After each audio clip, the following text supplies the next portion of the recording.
Olá amigos do canal Priapo, sou o Dr. Wagner Reiter, médico urologista, e hoje eu queria conversar com vocês a respeito de um assunto que preocupa bastante quem vai ser operado. Estou aqui no centro cirúrgico e o que vocês estão vendo atrás de mim é um carrinho de anestesia.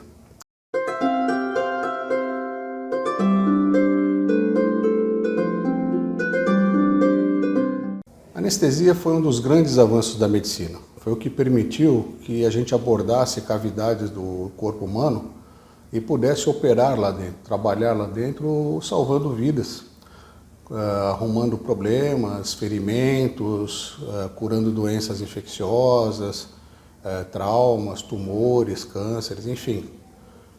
Permitiu que a gente abordasse o abdômen, o tórax, a cabeça das pessoas, dando a elas uma chance de sobrevida. Mas para poder abordar essas áreas do organismo, nós precisávamos de uma intervenção que fizesse o paciente não sentir dor, porque a dor era algo que impedia atingir essas cavidades e junto com a dor vinham outras coisas, outras complicações, choques e a pessoa fatalmente não resistiria e acabava morrendo. Então se desenvolveu a anestesia. Tem um vídeo no canal falando como isso começou, mas hoje a abordagem é diferente. Quem vai ser operado sempre se preocupa com a anestesia. Se vai sentir dor, se vai dormir, se quando acordar vai estar sentindo alguma dor ou não, se tem medo de acordar durante o procedimento cirúrgico e o mais importante, se depois do procedimento cirúrgico vai acordar, né? Afinal de contas, o anestesista está aí para isso. É um médico especialista nessa área que trabalha justamente em conjunto com o cirurgião, vendo qual é a melhor abordagem anestésica para cada caso. Então, às vezes um paciente fala, nossa, mas eu operei essa cirurgia igual a sua, mas eu fiz uma outra anestesia. Por quê? Porque isso é decidido em conjunto cirurgião e anestesista frente ao quadro clínico do paciente e o que ele tem de melhor para oferecer como procedimento anestésico. Só que existem algumas áreas que não tem jeito, a anestesia tem que ser aquela porque não pode ser outra. Então, por exemplo, se você vai operar a cabeça de um indivíduo, você vai fazer uma anestesia geral. Se você vai operar o tórax, você vai fazer uma anestesia geral e vai ter uma circulação extracorpórea. Se você vai operar o abdômen, pode ser uma anestesia geral e podem ser também anestesias combinadas. Por exemplo, o anestesista faz uma raquianestesia junto com uma anestesia geral. E isso tem as suas vantagens. Então, para entender grosso modo como é que funcionariam as anestesias, nós temos para os procedimentos mais simples, procedimentos de superfície, procedimentos que são feitos com anestesia local. O que é anestesia local? É quando a gente pega uma droga anestésica e injeta localmente no local que vai ser operado. Então, por exemplo, vai retirar uma verruga, ou vai ter um cisto de pele, cirurgias de superfície, né? Um pequeno sinal, fazer uma biópsia. São procedimentos pequenos, ou até mesmo uma fimose, uma vasectomia. Procedimentos pequenos que podem ser feitos só anestesiando aquele local onde vai ser abordado. Na hora que o anestésico é injetado, ele é injetado através de uma seringa com agulha, arde um pouco. Isso acontece por causa do pH do anestésico, que ele é um pH básico e isso acaba causando um pouquinho de dor na injeção. Mas é uma dor que passa muito rápido, porque o anestésico age realmente muito rápido. E aí a pessoa já não sente mais aquela região e pode ser trabalhado sem que a pessoa sinta dor. E não sente nada mesmo, viu, pessoal? Procedimentos mais complexos, onde, por exemplo, você vai fazer uma fratura de um membro, de um braço, de uma perna, de um pé, você eventualmente pode trabalhar com bloqueios. O que é o bloqueio? O bloqueio é quando você pega o trajeto de um nervo. Então, por exemplo, você vai operar um braço e você pode bloquear aqui em cima, onde são os nervos que vão para esse braço. Então, a pessoa não precisa ter uma anestesia geral profunda, tá? Pode ter só um remédio para ela dormir um pouquinho, uma sedação, e o médico, o anestesista, injeta o anestésico no trajeto desse nervo que vai para o braço. E o braço todo fica dormente, a pessoa não sente nada. E o ortopedista pode trabalhar no braço, ou o cirurgião plástico eventualmente, e abordar todo o membro sem que a pessoa sinta dor.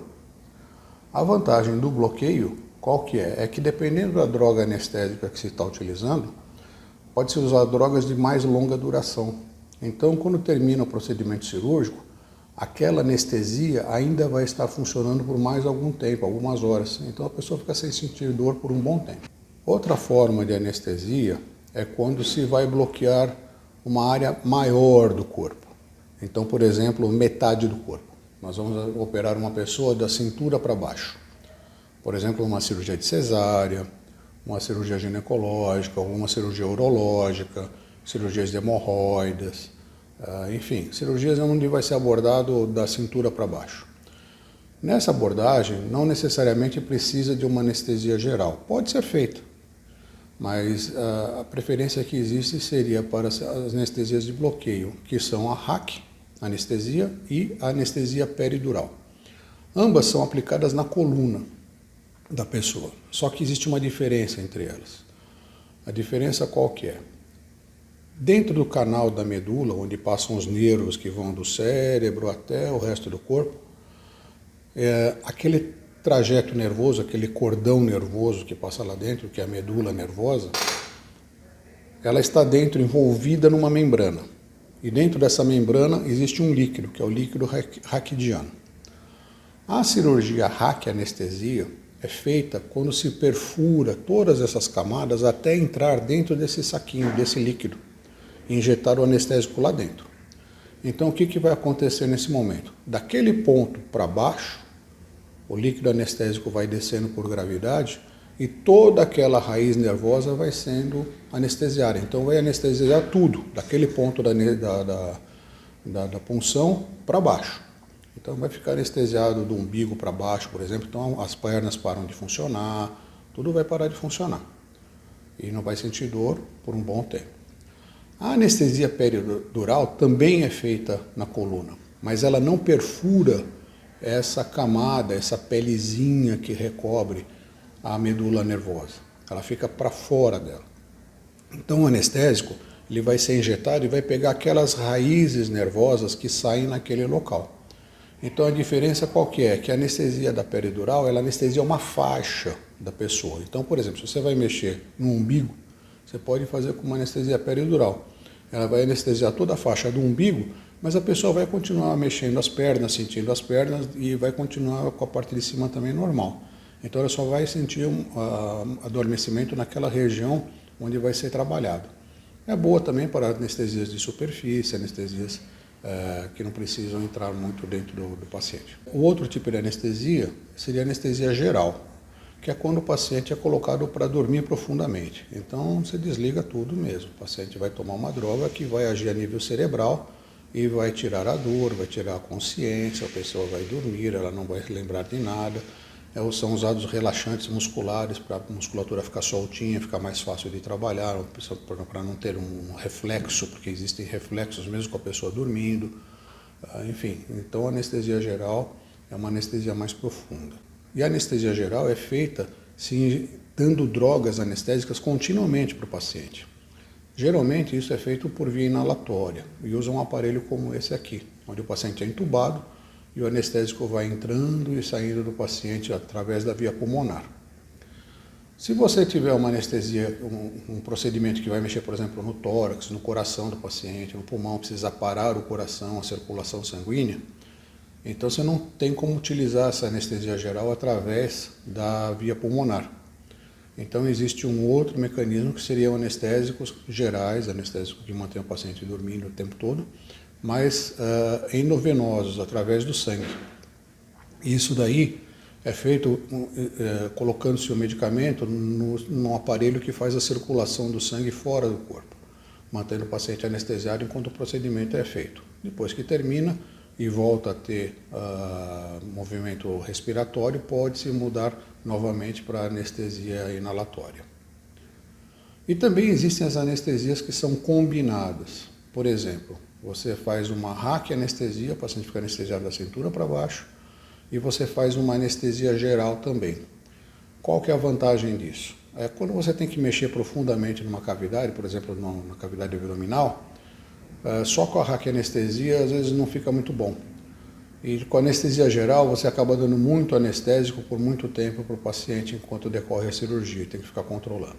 Quando você faz essas duas anestesias juntas, você tem muitos benefícios. Você tem o benefício da anestesia da RAC, então o paciente vai ficar anestesiado da cintura para baixo, pode usar uma droga de longa permanência, e o paciente não vai sentir nada, e quando ele acordar, ele ainda vai estar sob efeito da RAC e anestesia, então ele vai acordar sem sentir dor. Isso é uma coisa boa. E o outro lado do anestésico geral é que como o paciente já está anestesiado pela RAC e anestesia, se você deixá-lo com um anestésico geral, ele vai precisar de menos anestésico geral. Então isso também é uma coisa interessante, por quê? Porque o paciente recupera mais rápido e acorda mais rápido, que é o que interessa também, acordar mais rapidamente. Então com a anestesia combinada, você tem benefícios, onde a cirurgia pode transcorrer calmamente, o paciente vai acordar sem sentir dor, vai acordar mais rapidamente e vai acordar melhor porque não precisou de tanto anestésico geral. Enfim, esse é o mundo da anestesia, rapidamente explicado. Eu sou o Dr. Wagner Reiter, médico urologista da Clínica Priapus. Se você gostou, deixa seu like, inscreva-se no canal e a gente se vê no próximo vídeo. Até mais.